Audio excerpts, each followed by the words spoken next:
Hello there, welcome to welcome to this video. At the end of the year, Spotify comes along and it says, these are the top 10 tunes you've been listening to. I didn't know it did this because I don't really listen to Spotify. This has been the first year I've been using Spotify to listen to stuff. And this playlist comes through and it's called My House Spotify Top 10 Tunes. I don't know what this My House bit's about. And so this list came up, and I thought, that's quite interesting.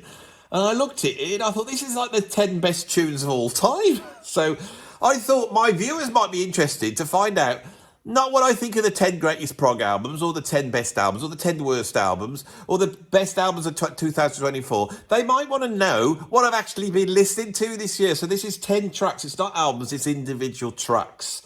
Right, and I'm going to go through it from 10 to 1, and I'm going to show you what I got sent through from Spotify. So I'll put the screen grabs up for each track so you can go listen to them too if Spotify is your streaming platform of choice. But if you've got another platform out there that you use to rip artists off with, then you can go and use that one. So shall we just get straight into this? It's not going to be a massive video because I've talked about so many of these before, but let's just get on with it, shall we? So at number 10, I have Get a Wiggle On by Henge. I love Henge. Right, Henge are they're basically two aliens.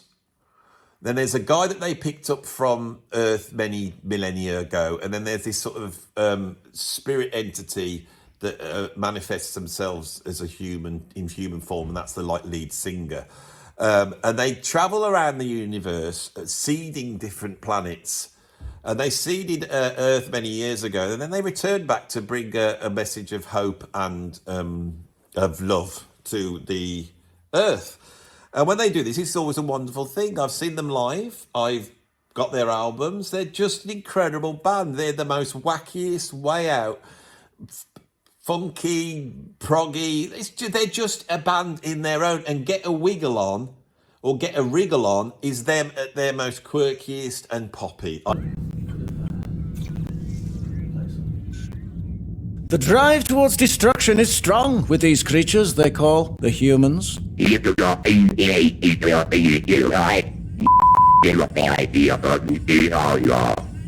the adult of their species seem somewhat apathetic.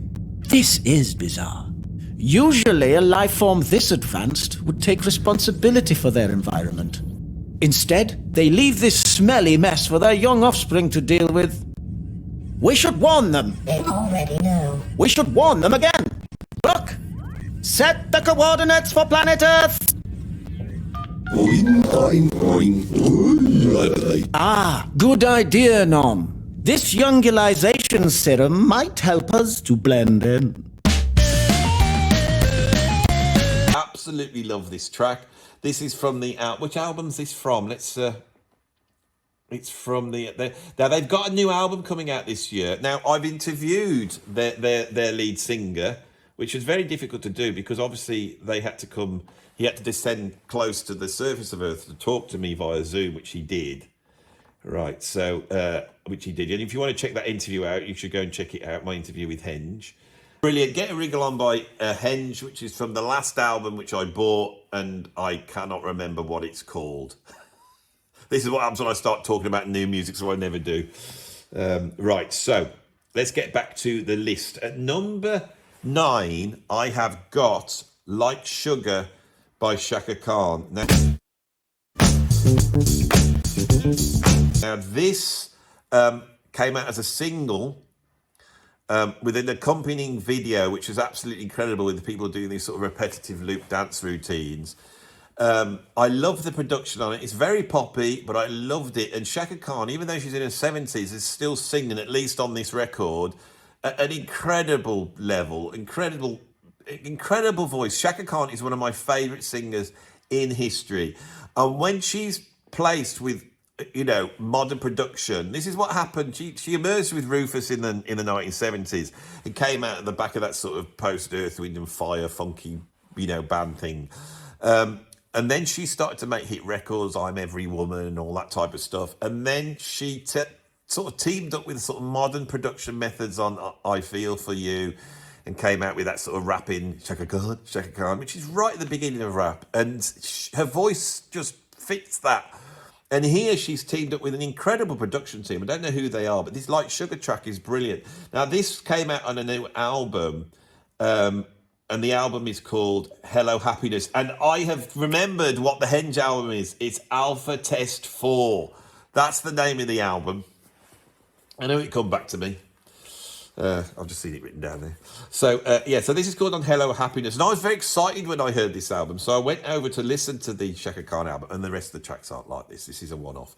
But they're good, but they're not like this. This is an absolute classic song. So that's the 9th most listened to track for me last year, Like Sugar. I was quite surprised that is, but I do love it so much, and it's so cheeky and poppy, and I do like cheeky pop stuff. And cheeky pop stuff you want to listen to over and over again, isn't it? It's like Close to the Edge. You're going to listen to that once a year, aren't you? You're not going to listen to that like 3 times in a day, but I probably did with that. At number 8, I have Love Lights by the genius that is Lewis Taylor, which is from the album Stoned Part 1.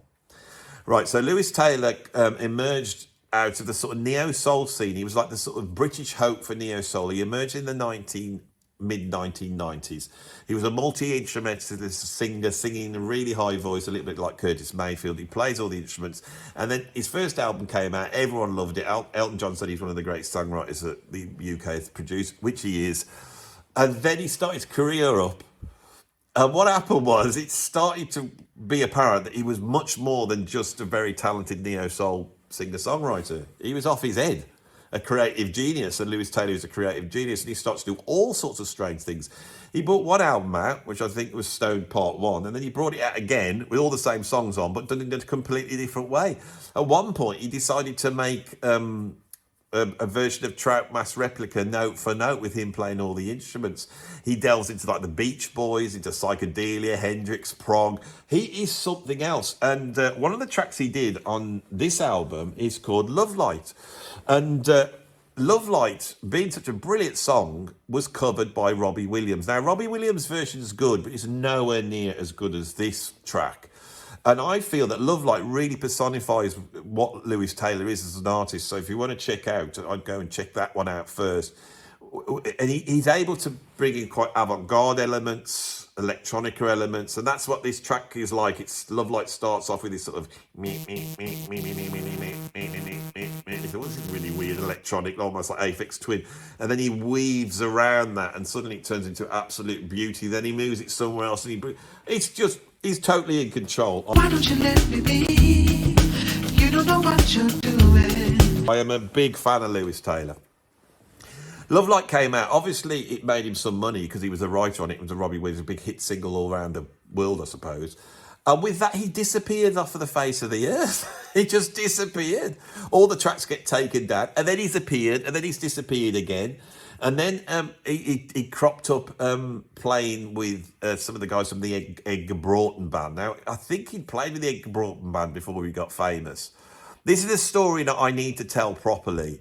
And I think the only way to tell it is to actually get in contact with someone who worked with him. There's a number of musicians I'm sort of in contact with, and that'd be the way to tell the story properly about Lewis Taylor. He turned up as the MD of Gnarls Barkley, and all the way through this, it was like, at one point, his entry on Wikipedia was being deleted, you couldn't find anything from him, then the albums appeared. Now, recently, he has reappeared, but in such a low-key manner, and there's albums coming out, and there's tracks coming out, and he's doing these incredible cover versions. And I'm listening, I thought, what is going on with Lewis Taylor now? Now, Lewis Taylor, if anyone's got a contact with Lewis Taylor, let me know. And if Lewis Taylor, if you're watching it, right, if you're going to do an interview on a YouTube channel, this is the one. Right, because we cover Captain Beefheart and Frank Zappa, and we cover Neo Soul and Funk and Earth, Wind and Fire. We cover Miles Davis, and we cover John McLaughlin, the Mavish Doctor, and we even cover Genesis, Van de Graaff Generator. That's what my fans know and like. And also, if you come and do an interview here, no one's going to see it, except for the hardcore people who know what they're talking about. And I'm sure people who are watching this, I know my viewers are knowledgeable, and they're going to go, Andy's mentioned Lewis Taylor. You see, I knew he'd like Lewis Taylor. Yes, I do. Lewis Taylor is one of those artists, mysterious, and incredible. And I need to find a way of covering them in more depth on this channel. Maybe this year is where Lewis Taylor gets a good hammering. And one band that I've discussed at length on this channel is the Cardiacs. And at number 7, I have RES.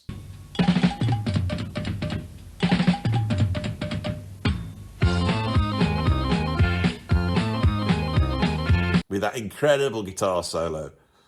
This again is like, if somebody says, what are Cardiacs? I go, well, listen to this, because it does everything that Cardiacs do. It's like bonkers.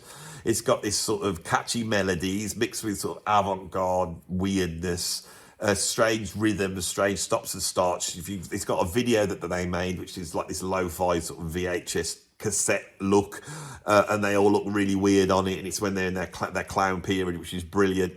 And then in the middle, it goes into one, of Cardiacs' incredible compositional pieces, which is equal to Frank Zappa, in a way, even beyond Zappa sometimes. It's incredible stuff. And then, Tim Smith does this incredible guitar solo on what looks like an old Westone guitar as well. It's just incredible. Every time I mention Cardiacs on this channel, the whole Cardiacs world, it alights itself. Now, I think there could be some news this year about Cardiacs. I think. I might know something. And that'll be very, very exciting. Right, so at number 6, I have got, by Lewis Cole, the track Bitches.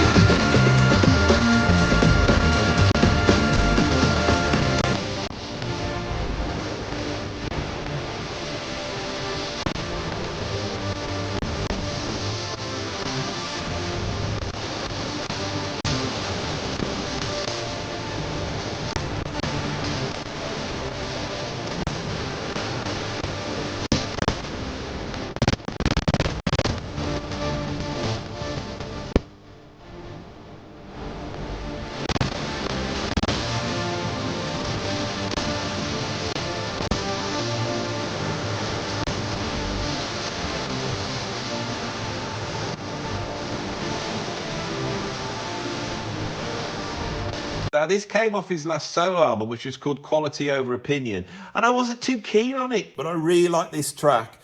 And he's gone out live and done some, he's done this incredible orchestral album, which I bought, which is why it's not on the list. If I bought an album, I've been listening to it, Carl, so I haven't been using Spotify to listen. And that is one of my favourite albums of last year, which I wish I could remember what it's called. But this is great. Lewis Cole, of course, is the sort of saviour and genius of modern music. He's like multi-instrumentalist, incredible drummer, incredible singer-songwriter. He uses elements from sort of dance music, techno, drum and bass, but mixed with, modern jazz. And he's sort of developed an improvisational style that I think is really cutting edge and interesting. He often works with a singer called Genevieve Tardy in the band Noah, and Noah are incredible. But I must admit, I do find that Lewis Cole's solo material seems to be gaining pace now. And the last album he made, which was with a full orchestra, was absolutely incredible. And I have sent his music to Narada Michael Walden and Jean-Luc Ponty, and they both come back going, wow. And so what can you say? That's Lewis Cole. So, Bitches, that's what I've got at number 6 from the album Quality Over Opinion. At number 5, I have the track Article 3 from the album Article 3 by Michelle Ndegeocello. Now, this is Michelle Ndegeocello, who's an incredible artist, started off out in the neo-soul rap area. She was working with a lot of the cutting-edge New York musicians like Dave Fazinski and Jojo Mayer and all that. In sort of Screaming Headless Torsos lot. The stuff that she first did was very funky. She's an incredible bass player, incredible rapper, incredible singer. As time has gone on, she's moved to much more of a singer-songwriter approach and also exploring a sort of post-Coltrane jazz improviser approach. Michelle Ndegeocello is a heavyweight. When she brought this album out, Article 3, which I think came out probably around about 2004, something like that. Maybe around 2005, not too sure. it was like she was moving on from the initial albums that everybody loves. I bought this album, and this track, Article 3, is, she goes into an area on here that I don't think anyone's ever gone into. It's a remarkable track. And I come back to this track over and over again. Chris Dave on drums, who's doing this strange metric modulation throughout. You've got like elements of rock, of African music, African chant music, rap, hip hop. All this stuff sort of defies category. It's an incredible track, Article 3 is. And like I said, I come back to it over and over again. I've been listening to it for 20 years. How do I discuss this on the channel? I suppose I discuss it here. And I'm really glad it's next to what I've got at number 4, because it seems to relate to me, and that is Ebony Queen by McCoy Tyner, which is off the album Sahara, and features the incredible Alphonse Mouzon, the late great Alphonse Mouzon, on post Elvin Jones, Tony Williams drums. This is flying. McCoy Tyner was so important to the sound of John Coltrane in the 1960s. And that chordal way of playing and the muscular approach to drumming, to music, which is such an incredible thing for a drummer to get their teeth into, is really embodied on this track. This track just burns. It just flies. And it's one of my favourite jazz tracks. So as you can see, that in terms of pure jazz, it's the only one I've come back to over and over again. Now, I own this on album, but I still will tend to, if I'm doing some editing or I'm doing something like that and I put my headphones on and I jump onto Spotify, that more than any other jazz track is what I've pulled up over the last year, which is very interesting. At number 3, I've got on this list City Nights by Alan Holdsworth.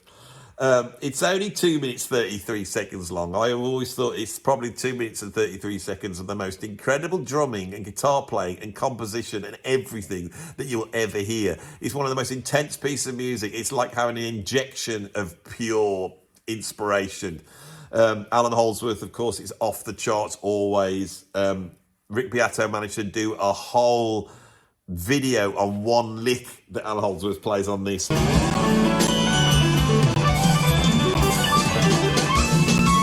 And he's backed up on here by Vinnie Colaiuta, who, this is the match made in heaven, Vinnie and Alan Holdsworth. And it only really happens on this album, Secrets, which is what this is off. City Nights is the opening track. It's written by the great Gary Husband.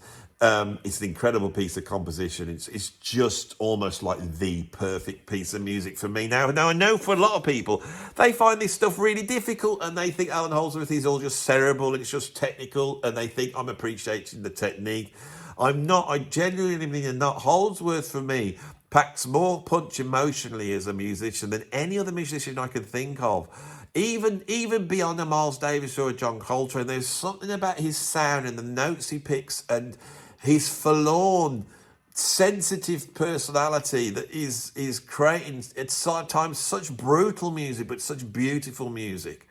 There's no compromise with Alan Holdsworth. He's not trying to sell records. He's going to destroy himself by his commitment to music, not committing to his own art, not being a bossy person that has to have things his own way, but a commitment to absolute music, which makes you vulnerable as a person. And I'm starting to see this in truly great musicians. I've been really reading up on Jaco Pastorius.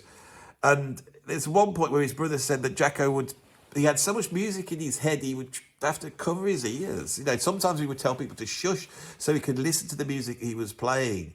There was an energy that went with that when it was under control was pure genius. But once it lacks that control, and once it lacks that structure, it squanders itself.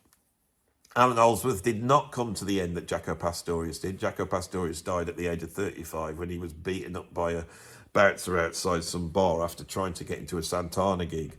And when you read up about that, and I'm not going to go into that here, but I've been really reading up about this and researching it and putting my own thoughts into it. And I think the whole Jaco thing is compelling because it points to a certain type of musician. Lenny Breau is one and Holdsworth is one. And it's not the cliche that, the great artists, it's not the Edward Scissorhands. It goes beyond that. I think there's a lot of creative people that suffer for their art.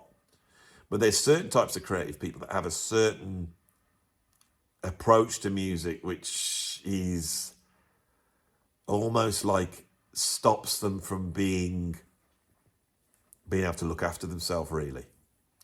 And in not looking after themselves, they almost like subconsciously put a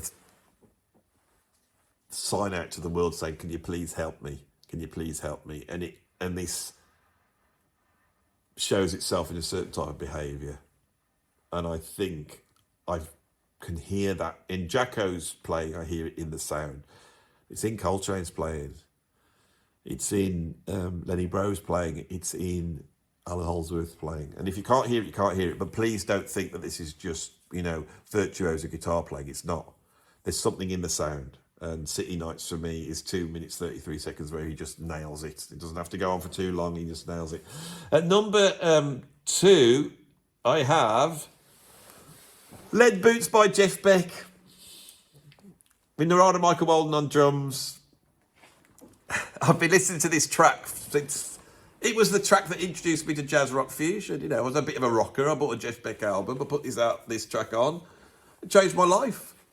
And it had such a huge effect on me, this track did, that when this channel started up, my love of Jan Hammer and my love of Narada Michael Walden, those two musicians, that love beamed out of the channel. And Narada Michael Walden picked up on it. I don't know if Jan Hammer has, but Narada has, and he's now a friend of the channel.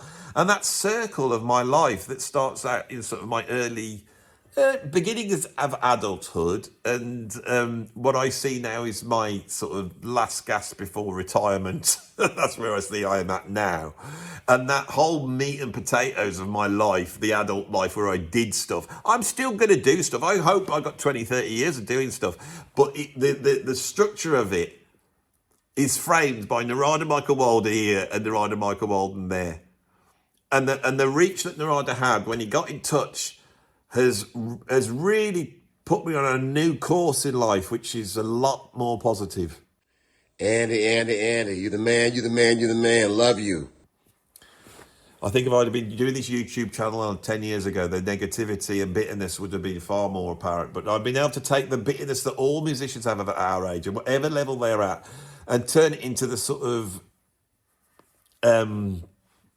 fire that fuels the comedy behind this channel. It's all down to Lead Boots.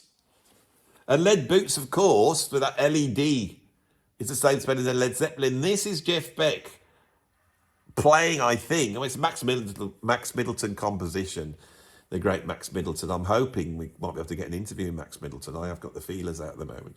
But it's a I wouldn't say a spoof of Led Zeppelin. It's a nod to Led Zeppelin, which of course is a band that's also played a huge part in my life. It's all very interesting. But that's not my most played track. My most played track is Magical Dog by Jan Hammer, the greatest jazz rock fusion track ever made off the album Oh Yeah. And the reason why it's number one is because I've played it to so many people. Hey mate, come on, have you heard about Magical Dog? You into the Mavericks Dog? Yeah. Have you ever heard Magical Dog? You into Return to Rivia? Have you ever heard Magical Dog? No one knows this album. No one knows this group. This Magical Dog is jazz rock fusion personified. There's no guitar on it. It's about that Moog synthesizer. It's about that heavyweight drumming. It's in 11/8. It's all over the place. You've got electric violin. It's funky. It's like funky Marvish Nuksha. Magical Dog at number one. So shall we just recap that? And I'll bring up the list from Spotify. Let's have a look at the list then. So at number 10, I've got Get a Wriggle On by Henge off the album Alpha Test 4. At number 9, I got Like Sugar by Shaka Khan off the album Hello Happiness.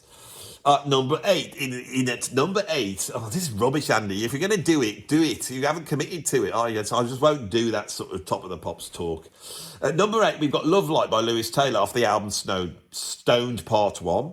At number 7, we got RES, which RES is... I need to say this. RES is a reference to The Residents, which is a band that I am a fan of and I need to deal with. Number 6, we got Bitches by Lewis Cole, but, off the album Quality Over Opinion. 5, Article 3 by Michelle Ndegachelo from the album Article 3.